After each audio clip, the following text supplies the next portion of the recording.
అవి బ్రహ్మంగారు స్వామి వారు సిద్ధయ్య స్వామికి ఇచ్చిన పాదుకలు, యోగదండము. అవి వచ్చేసి 2 సాలగ్రాములు అన్నమాట. చూపిస్తా.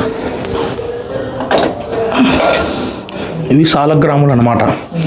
ఇవి బ్రహ్మంగారు స్వాముల వారు పూజ చేసుకుంటూ ఉన్నారనమాట. ఇవి కనుక పాలల్లో పెడితే కనుక పాలన్నీ తాగేస్తుంది. అది చూసిందా? దండము.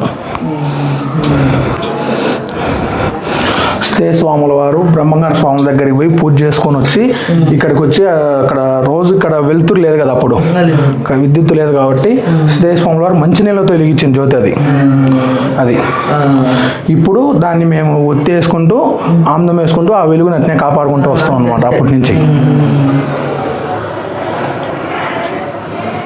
అండి ఒకటి మాత్రం బయట పెట్టినాం, మిగతావి దాని లోపల ఉంటాయి. అవి మాత్రం బయటికి తీరి. ఇప్పుడు ఇది మాత్రం ఎందుకంటే ఎవరైనా వస్తారు కదా భక్తులు చూడాలని వస్తారు కాబట్టి ఒకటి మాత్రం తీసి చూపిస్తాం అన్నమాట. చూడండి, ఇది బ్రహ్మంగారు స్వాముల వారి హ్యాండ్ రైటింగ్ అనమాట.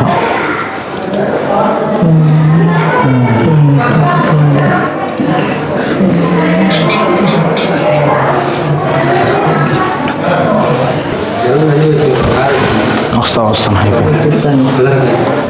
ఓం శతమానం భవతి శత ఈశ్వర భవతి శత.